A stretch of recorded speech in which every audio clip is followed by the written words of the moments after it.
자, 여러분들 안녕하세요. 이번 이야기는 시청자 리리님께서 이야기를 들려주실 겁니다. 오늘 리리님께서 해주실 이야기는요. 일단 처음부터 말씀을 드리자면 이분은 교도소에 다녀오신 분이에요.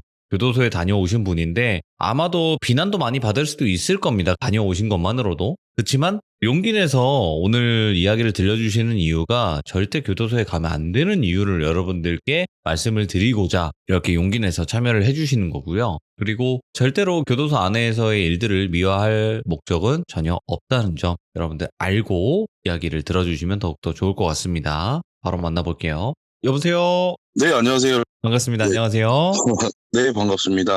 네, 아이고. 오늘 그래도 큰 용기 내주신 것 같아요, 리리님. 네, 네, 이게 어떻게 보면 이야기하기가 좀 어려울 수도 있잖아요. 네, 네, 뭐 비난을 받을 수도 있는 부분인데도 이렇게 이야기 들려주실 생각을 해주셨다는 게 너무도 감사드리고 일단은 오늘 해주실 이야기가 일단 취지 자체가 절대 교도소에 가면 안 되는 이유예요.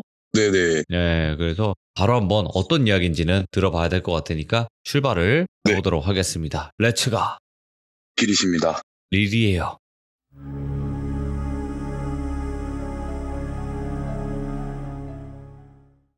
일단 이야기를 드리자면 제가 어둠의 세계에서 좀 있었어요. 아, 혹시 어떤 연유 때문에 교도소에 가게 됐는지 실례가 안 된다면 이야기 가능하실까요? 제가 이제 어둠의 세계에 있었다는 것은 이제 조직 세계에 있었다는 거죠. 쉽게 말하면. 아, 주먹. 그렇죠. 근데 그 세계에 있었다고 해서 무조건 사람에게 해가 되는 일을 한 건 아니에요. 네네. 물론 저의 순간의 실수로 인해서 어찌됐든 그 어둠의 세계를 들어가게 된 거예요. 네. 근데 이제 그게 사람들은 아실 수 있을지 없을지 모르겠지만 어둠의 세계에 들어갔다는 이유만으로도 재판을 받을 수가 있어요. 오, 그래요? 네, 그러니까 이게 조직 가입을 했다, 활동을 했다, 이게 명백히 증거가 나오게 되면 그냥 처벌을 받아요. 엮여 들어가는구나. 그렇죠. 근데 이제 그 엮여 들어가게 되는 게 거의 군대를 간다고 생각하는 수준의 징역형을 받는다고 생각하시면 돼요. 근데 이제 제가 이제 들어가게 됐죠. 학교를 들어가게 됐는데 전라도에 있는 교도소입니다. 아, 예. 정확하게 말씀을 드리기는 좀 그렇고 전라도에 있는 교도소인데 처음 거기에 수감이 돼서 아무래도 주먹세계에 있다 보니까 나이도 어렸고 그때 당시가 2012년도였어요. 약 한 11년 전인데 그 안에 들어갔을 때는 어찌됐든 간에 조직 세계에 있었다는 이유이기 때문에 어깨를 펴고 살아야 되고 당당하게 살아야 되고 부딪혀도 이겨야 되는 깡으로 버텨야 되는 상황이란 말이에요. 네. 그 이제 방을 배정을 받고 들어갔는데 그 방에서는 이제 어찌됐든 문제가 안 되게끔 지내려고 이 사람들 저 사람들하고 이제 기싸움을 많이 하긴 해요. 네. 거기에 뭐 살인, 강도, 강간, 뭐 방화, 뭐 이런 5대 강력범죄들이 들어갈 수 있는 강력방이라는 방이 있어요. 오, 예. 그러니까 쉽게 말하면은 저희가 연예인을 보잖아요. 예. 그러면 뉴스에 나오는 연예인들이라고 치면 뉴스에 사건 사고로 나오는 연예인들이 교도소 안에 있다고 생각하시면 돼요. 범죄 연예인이네. 예. 그렇죠. 그러니까 어마어마하죠. 무시무시하고. 아무리 뭐 조직폭력배에 몸을 담고 있든 뭐가 하든 그 안에 있는 사람들은 더하면 더했지 덜하진 않아요. 근데 또 그게 아니고 그냥 뭐 진짜 어쩔 수 없게 사고를 치고 들어오게 된 사람들도 있는데 어찌됐든 저는 강력방에 있었습니다. 근데 이제 어쩌다 보면은 그 방 안에서 싸우게 되면 네. 아무래도 기싸움이 많기 때문에 싸우게 되면은 조사 수용이라는 걸 해요. 방 안에서 이제 사람들이 8명이 한 번에 있는 방에 원룸보다 작은 방에 8명이 함께 지내요. 네.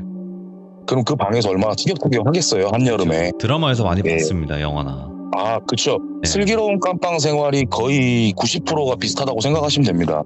네. 그럼 거기서 이제 싸우게 되면은 조사 수용이라는 데를 들어가게 되면 제가 키가 180 정도 되고요. 몸무게가 한 120 정도 되거든요. 근데 조사 수용 방에 들어가게 되면은 저희가 이렇게 팔꿈치를 이렇게 양 벽에 닿으려고 벌리게 되면 네. 팔꿈치가 닿아요. 그러니까 독방이라고 하죠, 쉽게 말하면. 그 좁은 방에 들어가게 됩니다. 그리고 조사 수용이 끝나게 되면 이 사람을 징벌을 주냐 안 주냐에 따라서 징벌방으로 또 옮기게 됩니다. 근데 제가 있던 방에 2012년도에 있었던 죄명을 말해도 되나요? 뭐 말씀이 가능하시다면요. 2012년도에 있었던 여아 강간 납치 및 살인미수 사건이 있었습니다. 어이구. 그 사건에 죄수가 저랑 같이 한 방에 있게 됐는데 거기는 솔직히 2명이서 잘 수가 없어요. 죄를 짓고 그 안에서 또 싸우게 되면 또 죄를 지었기 때문에 더 좁은 방으로 가는 거예요. 예.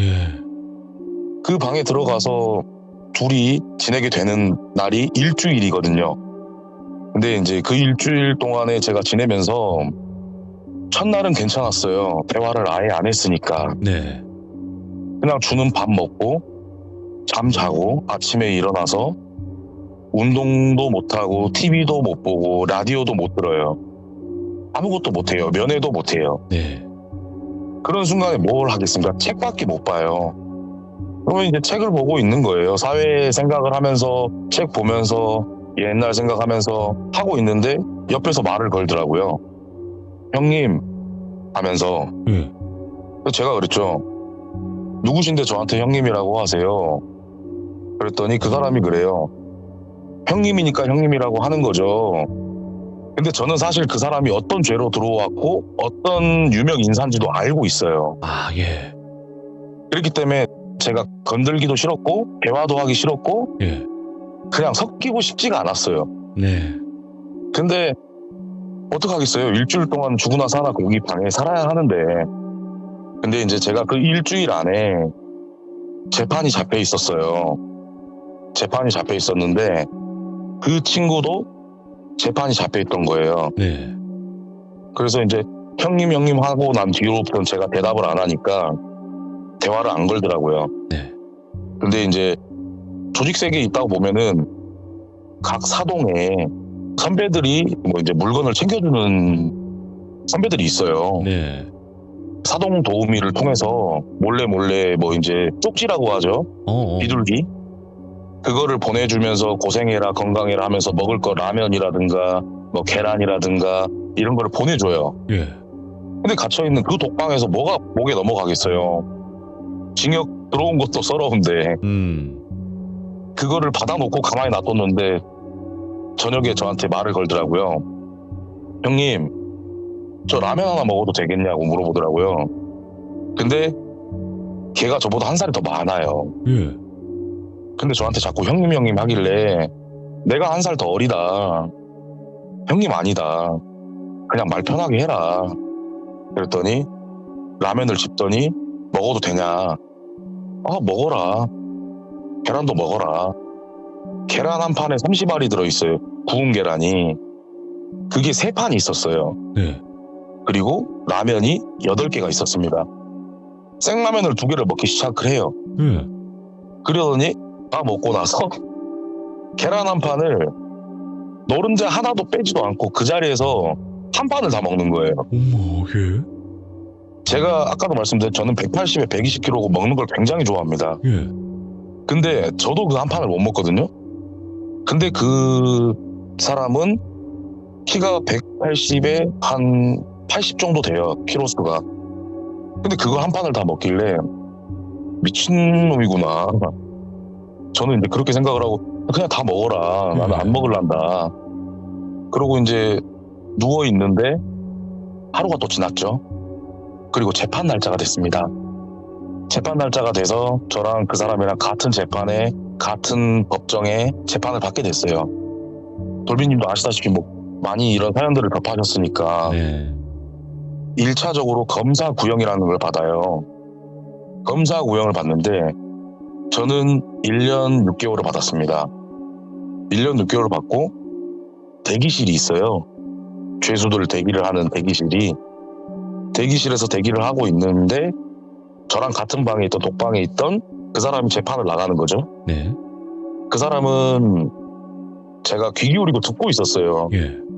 굉장히 궁금하기도 하죠. 죄명이 강간, 거기다가 또 살인미수까지 거기다가 넣어하니까 아유, 예. 예, 원래는 사람 취급을 안 해야 맞는데 예. 그래서 대화도 안 했고 뭐 아는 체도 안 하고 했지만 거기 가면 또 사람들이 또 사람이거든요. 네. 근데 재판을 받으러 들어갔는데 귀를 기울이고 듣고 있는데 검사 구형을 하기 시작하는 거예요. 피고인 누구 사형에 처해 주십시오. 이렇게 검사 구형이 나왔습니다. 제 속은 어땠겠습니까? 와 했죠. 이제 그 사람이 무덤덤하게 나와요. 수갑을 차고 포승줄을 묶고 저도 수갑 차고 포승줄을 묶고 다른 피고인들하고 같이 이제 교도소로 다시 들어갑니다. 네. 제가 어디로 갑니까? 독방으로 가겠죠? 그 사람이랑 같이 독방으로 가게 됩니다. 제가 이제 조사 수용이 3일 남았어요. 근데 저녁에 이제 들어가게 되면은 재판이 끝나고 오후에 이제 들어가게 되거든요. 그러면 저녁 식사 시간이 딱 맞게 떨어져요. 예. 저녁 식사를 하고 있는데 원래는 독방에 조사 수용이 돼 있으면 식기가 이제 밥그릇, 국그릇, 그리고 젓가락, 수저, 반찬 그릇 하나 1인당에 이렇게 나오게 돼 있어요. 네. 그 젓가락이랑 숟가락은 이제 플라스틱으로 돼 있거든요. 근데 오늘 저랑 같은 방을 쓰는 그 사람이랑 밥을 다 먹고 화장실에서 식기를 다 세척한 다음에 밖으로 내보내요. 근데 제가 내보냈어요. 제가 문 앞에 앉아 있었거든요. 근데 희한하게 젓가락이 하나 비어요. 그래서 저는 아 이거 화장실에 젓가락을 빠쳤나? 그 생각하고 아니 뭐 그냥 빠졌겠지. 그러고 이제 내보냈죠. 내보내고 저녁에 9시가 되면 8시 9시 되면 이제 취침을 해요. 취침을 하려고 거기 있는 베개가 거기는 이제 시골 가면은 팔각정에 가면요 마을 어르신들이 목각베개라고 하죠. 아, 딱딱한 거. 그렇죠. 근데 그게 이제 스펀지인데 스펀지로 완전 단단하게 돼 있어요. 예. 그 베개를 파란색 베개를 2개를 줘요. 그러면은 1인당 하나씩 베고 자겠죠.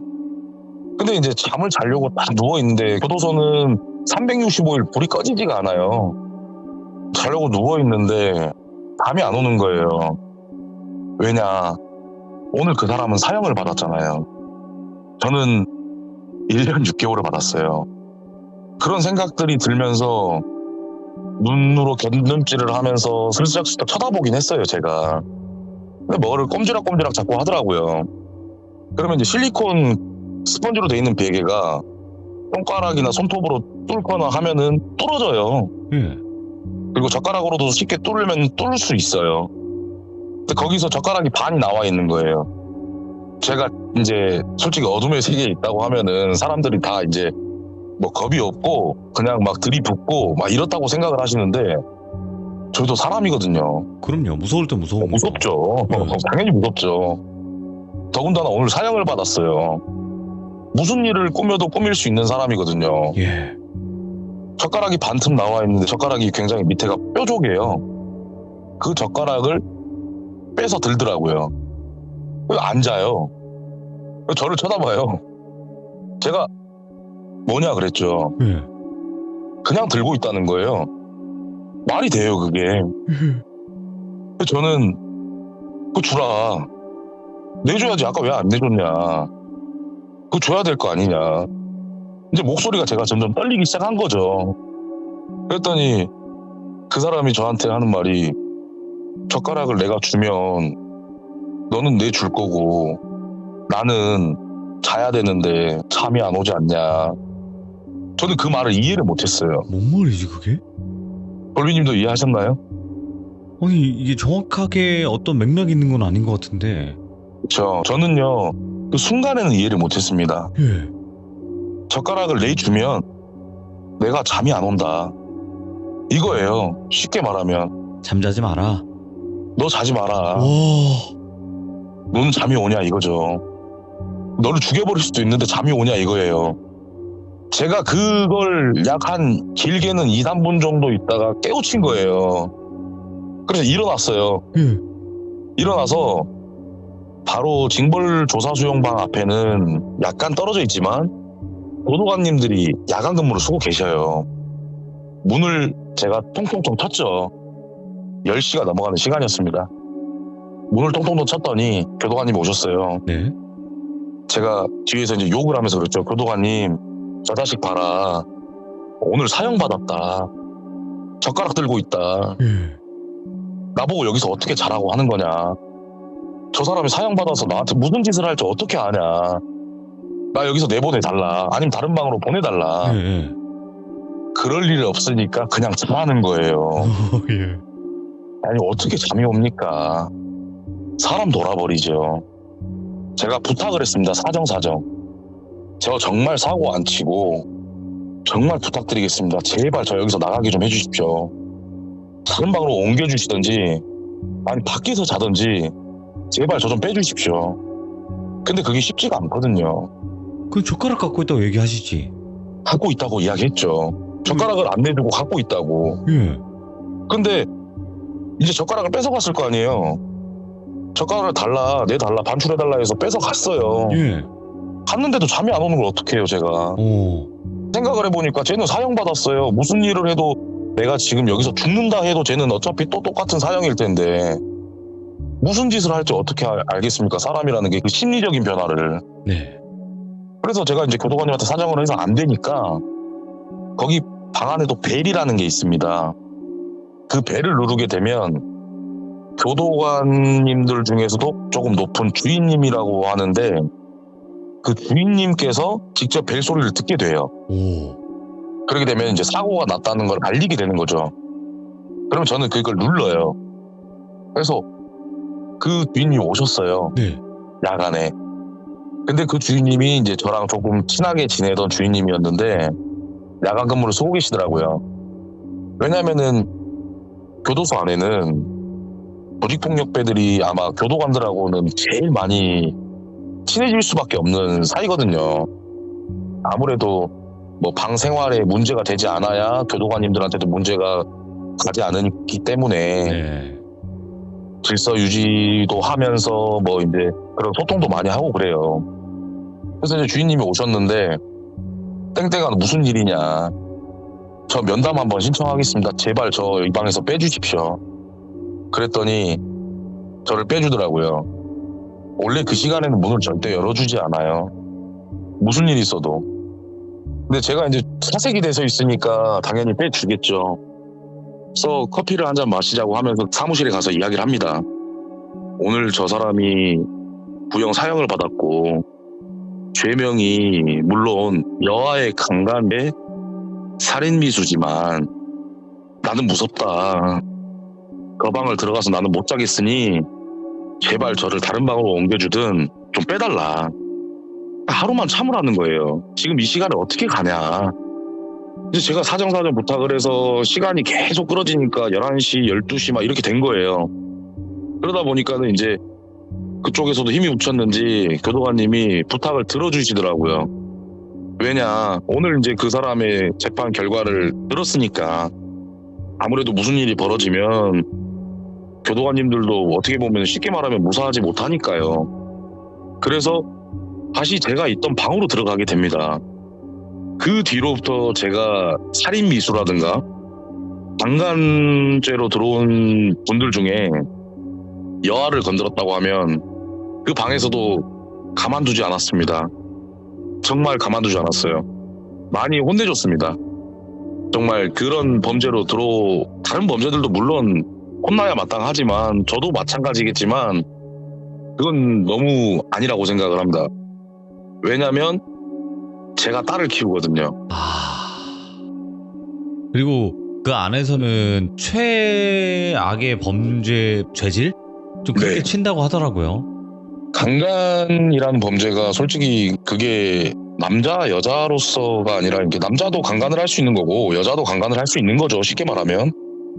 근데 솔직히 그 범죄는 정말 인간으로서는 솔직히 좀 할 수 없는 범죄라고 저는 생각을 합니다. 네네. 네. 그러한 일이 있었고요. 이야, 그 안에서도 이런 일이 있구나. 네. 어마어마하죠. 네. 영화 프리즌 막 그런 영화 있잖아요. 그런 것처럼 정말 서열이 세요. 그러면 또 다른 이상한 사람을 만난 썰이 있나요? 다른 사연은 뭐 오늘은 제가 이제 드린 말씀 자체가 교도소를 절대 들어가지 말아야 할 이유지 않습니까? 네. 제가 교도소에 살고 있을 때 살인죄로 복역을 하고 있던 사형수가 한 분 계셨어요. 오이고, 예. 굉장히 인사도 잘하고요. 굉장히 착하고 다른 죄수들한테 항상 모범이 돼주고 예. 뭔가의 갱생을 하신 분처럼 굉장히 묵직하셔요. 네. 그치만 눈매가 항상 살기가 있다고 하죠. 저희가 눈을 정상적으로 뜨고 있는데도 그 눈에 그냥 복이 차 있다고 생각을 해야 되나? 그냥 그게 보여요. 예. 그러니까 그게 기가 눌리는 거거든요. 근데 그분이 운동을 나가요. 사형수는 형이 확정이 되지 않았기 때문에 사형수라는 그 형이 확정이 되지 않았기 때문에 미결수로 남아 있는 거거든요. 사형수 같은 경우에는 이제 미결수들이랑 형이 재판이 정식적으로 확정이 되지 않는 사람들하고 같이 이제 운동을 나가요. 운동을 나가는데 그분은 운동을 나가시자마자 문을 열면 뛰어요. 멈추질 않아요. 그냥 30분 내내 조깅을 계속 해요. 예. 그냥 뭐 질릴 정도로 그냥 누가 봐도 막 토악질 나올 정도로 그냥 막 뛰어요. 예. 그러다가 마지막에 들어갈 때 제가 여쭤봤어요. 사장님 어떻게 들어오시게 된 거예요? 저도 겁이 없었나 봐요. 그냥 물어본 거예요. 궁금해서. 어떻게 여기 들어오시게 됐나요? 그러니까는 내가 두 번째라고 하는 거예요. 예. 그걸 물어본 사람이. 예. 그러더니 말씀을 해주시더라고요. 나는 원래 사형수가 아니라 무기수였대요. 그런데 무기수로 25년을 복역을 하고 가석방으로 인해서 사회로 나가게 된 거예요. 근데 그분이 자기 친형이 있었는데 자기 친형을 살해하고 숨어 있다가 잡혀서 들어왔는데 그게 무기를 받았던 거죠. 근데 뭐 그 무기수라는 게 15년 이상을 살아야 제가 알기로는 가명 비슷하게 가석방 심사에 올라갈 수 있는 그런 기회가 주어진다고 해요. 예. 그분이 이제 무기수로 25년 이상을 살고 가석방을 받고 출소를 했는데 일주일 만에 다시 구속이 됩니다. 어떤 이유냐면 친형의 예. 형수를 찾아가요. 왜 찾아갔냐? 죽이러 찾아간 거예요. 친형을 죽였는데 어디 숨어 있는지를 가르쳐주고 도피 생활을 신고를 해서 교도소로 넣은 사람이 형수였나 봐요. 그래서 그 형수의 집을 찾아갑니다. 예. 그 형수의 집을 찾아가서 그냥 칼로 난도를 했어요. 그걸 저한테 이야기를 하더라고요. 난도를 하고 안 방에 있던 할머님을, 그러니까 형수의 어머니죠. 예. 형수의 어머니까지 똑같이 살해를 합니다. 그리고 샤워를 해요. 샤워를 하고 그 집에 이제 형님 옷들이 좀 몇 개 있었을 거 아닙니까? 형수님이 갖고 있던 그 옷을 또 입어요. 자기가 입고 어디로 가는지 아세요? 어디요? 형님의 자녀 학교 앞으로 갑니다. 거기서 잡혔어요. 형사들한테 잡혀서 경찰서를 갔는데 저한테 하시는 말이 자기는 억울하답니다. 그래서 제가 여쭤봤어요. 사장님, 뭐가 그렇게 억울하대요? 내가 그 여자애를 못 죽이고 온 게 억울하다는 거예요. 형수의 형님의 딸이니까 조카죠. 그 조카를 마지막으로 죽이지 못하고 온 게 자기한테는 너무 억울하고 한이 된다는 겁니다. 그래서 사형수도 감형이 있습니다. 왜냐, 사형이 집행이 안 되기 때문에 감형은 받아요. 그러면 무기겠죠? 제가 봤을 때는 거기서 절대 살아서 나갈 수가 없는 분인데 자기는 꿈을 꾸고 있어요. 여기서 나가게 되면 걔를 찾아 죽여야 되니까 건강해야지 않겠냐. 그러니까 30분 동안 나오자마자 매번 뛰는 거예요. 그냥 하루도 거르질 않아요. 비가 와도 뛰어요.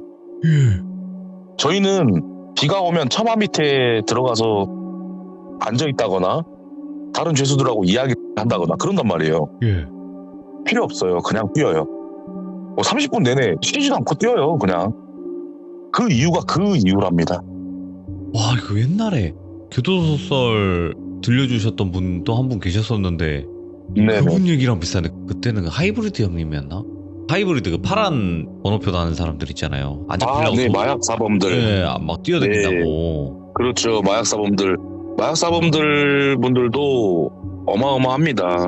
여름 되면은 이제 환기를 시키잖아요. 예. 교도소 자체를 환기를 시켜요. 네. 근데 어마어마한 냄새가 나요. 그게 뭐냐면 이제 마약을 못 하니까는 그 약성분들이 노폐물로 배출이 된다고 하더라고요. 그래서 여름이 되면 그냥 쓰레기 냄새가 납니다. 예. 땀만 흘리면 쓰레기 냄새가 나는 거예요. 마약범들한테는. 그래서 저희들도 가까이 하진 않는데 왜냐면 마약범들이 제일 의리가 없다고 소문이 났거든요. 저희한테는. 네. 그래서 마약범들하고는 웬만하면은 거리를 많이 두고 있습니다. 그러면 리리님 네네. 뭐 별의별 네. 사람들 많이 만나셨겠지만 네. 그래도 와 이거는 일반적인 생각이 아니다라고 느낀 게 그 아저씨도 그랬지만 또 다른 사람도 있나요? 어떻게 이런 생각을 가지고 있지? 너무 다르구나. 제가 에피소드는 굉장히 많아요. 제가 정말 에피소드가 많은데 어린 친구가 한 명 있었습니다. 이건 약간 좀 슬픈 사연이고 정말 실화이거든요. 네네네. 어린 친구가 한 명이 들어와요. 교도소로. 겁이 많아요. 그 친구가 들어오자마자 울어요. 무섭다고도 울고 여기가 자기가 있어야 될 곳이 아니거든요. 나이가 어리다 보니까. 네네. 굉장히 순수하게 생겼더라고요. 근데 이제 그 친구 같은 경우에는 제가 제일 마음이 쓰였죠. 진짜 네. 마음이 많이 쓰였거든요. 그 친구가 징역을 10년을 받았습니다. 어떻게 보네요. 자기와 같이 공범을 한 친구는 12년을 받았고요. 자기는 10년을 받았는데 그 이유가 이게 방화살인입니다. 제목이 방화살인인데 저랑 같이 지냈던 친구가 10년을 받은 친구는 그때 당시에 이제 12년을 받은 그 친구의 1년 후배인 거예요. 1년 후배인데 그 선배가 동생을 시켜서 너 우리 집에다가 불 좀 질러라. 제가 왜 불을 질러야 되냐 그랬죠. 내가 너 돈 줄게. 너 할머니랑 둘이 살지 않냐. 그랬더니 그 동생이 싫다. 나는 못한다 형. 근데 그 형이 보험금을 타기 위해서 끝까지 시킨 거예요. 그러다가 말로 안 되니까 그 동생이라는 그 친구가 할머님이랑 둘이 살았어요. 할머니 손에서 컸기 때문에 굉장히 할머니의 사랑이 진하겠죠? 그렇죠. 네. 근데 그 형이 내가 그럼 너네 할머니 죽여버리겠다. 이제 협박을 하기 시작하는 거예요. 그래서 그 동생이 하지 말아라. 내가 형 시키는 거 다 하겠다. 이렇게 된 거죠. 그래, 그러면 너는 기름 붓고 불만 질러. 그래서 그 형의 집으로 갑니다. 그 형의 집으로 가서 휘발유를 받아갖고 온 페트병에 그 집이 반지하 집이래요. 반지하 집이면은 아시다시피 도로에 창문이 이렇게 보이잖아요. 거기다가 휘발유를 붓기 시작해요. 밤에. 붓기 시작하는데 불을 지폈을 거 아니에요. 불을 지폈는데 다 타버린 거예요, 이제. 사망자가 2명이 나옵니다. 어머니, 여동생. 근데 한 명이 살았어요. 그게 아버지예요. 그 형의 아빠가 산 거예요. 살아서 나왔는데 잡혔을 거 아니에요, 이제. 둘 다 잡혔어요. 방화살인으로. 그냥 방화범이 아니라 이제 방화살인이 됐죠. 그렇죠. 둘 다 잡혀서 경찰서를 갔는데 저는 그 형의 머릿속을 너무 궁금한 거예요. 도대체 어떻게 그런 생각을 하면서 경찰서에서 그렇게 억울하다고 하면서 마지막 대답이 그렇게 했는지. 동생은 하염없이 울어요. 할머니가 왔기 때문에. 근데 그 형은 경찰 조사를 받는 내내 부인을 해요. 그러다가 인정을 하게 되는데 예. 억울하대요. 자기는 너무 억울하고 지금도 분통이 차서 미쳐버리고 돌아버릴 것 같다는 거예요. 경찰이 그랬대요. 왜 그게 억울하고 분통하고 너가 미쳐버릴 정도까지 됐냐. 너 가족이 죽었는데. 그랬더니 책상을 치면서 그랬답니다. 아빠가 살아나와서 내가 보험금을 못 탔잖아요. 그렇게 말을 했대요. 가족이 다 죽었으면 방화로 해서 보험금을 받았을 텐데 아빠가 살아나왔잖아요. 예. 그러니 방화 살인이 돼버린 거잖아요. 보험금도 못 하죠. 교도소도 가죠. 네. 물론 어떻게 해서든 이제 잡힐 거는 잡혔겠죠. 방화를 했으니까. 그렇죠. 근데 그 동생은 할머니에 대한 협박을 받았어요. 네. 그랬는데도 공범으로 된 거죠. 그래서 징역형 10년을 받고 형은 12년을 받고 예. 할머님이 징역 안에 계실 때 돌아가셨어요. 못 나가죠. 네. 어떻게 나갑니까? 제가 알기로는 지금 아마 출소를 했는데 크게 정신적으로 문제가 생겨서 제가 알기로는 그런 정신 치료를 받고 있다고 들었어요. 예. 할머님에 대한 그게 너무 커가지고 그래서 아마 마음고생을 엄청 많이 했을 겁니다. 어쩔 수 없는 협박에 정말 자기 가족을 위협하고 협박을 하는데 어느 누가 가만히 참고만 있겠습니까? 시키는 대로 할 수밖에 없는 그 상황이 너무 안타깝더라고요. 네. 그 나이가 20살이었거든요. 이제 고등학교를 막 졸업한 친구라서 너무 좀 안타까웠습니다. 그러니까 정말 뭐 사연 없는 사람은 없다지만 그래도 뭐 이 범죄가 정당화될 수는 없다고 다시 한번 말씀드릴게요. 그러니까 절대 그래서는 안 됐었어요. 하지만 정말 어쩔 수 없이 그랬을 수 있다라는 것도 분명히 있는 거니까 없진 않잖아요. 그런 경우가. 그렇죠. 그러니까 또 여러 가지 사연이 있고 그리고 어떻게 이런 생각을 하지?